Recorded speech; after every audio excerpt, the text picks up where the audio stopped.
Hello everyone. I'm going to be going over some issues that I have with this board game called Oltree. What I mean by issues is not what's wrong with the game that makes me not like it or anything like that. What I mean is actual gameplay problems that I noticed while I was playing the game that you might experience or come across as well. I'm going to give you my opinion on how I believe that they should be played, or these directions should be addressed, because they're not addressed in the directions. Okay, so one of the examples of this game, first off, Oltree is I believe 2-2-4. I'm just going to skip all that part. The provisions aren't resources. You get provisions from incidents and resting, and you can't exchange provisions. So let me break that down. There's resources in this game, and they're all over here, and they're all the little tokens, basically. There's the herbs, the treasure, the foxtail, which is the furs, the rocks, and the fire. Those are the resources.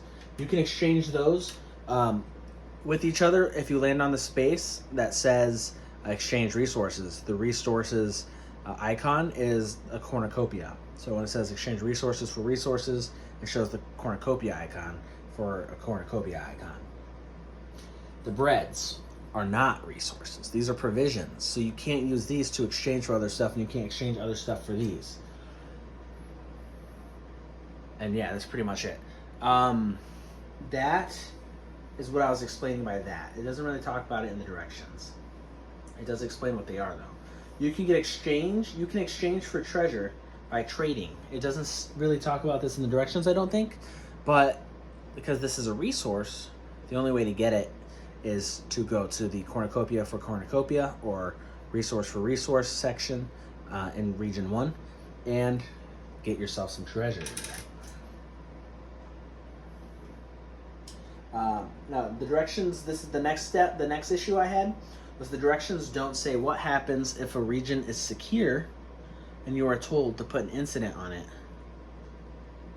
And it doesn't say, it says if you land on it, on incident with the adversity marker, when you land on incident, if it's secure or has, or in peril, then you don't put the marker on it. But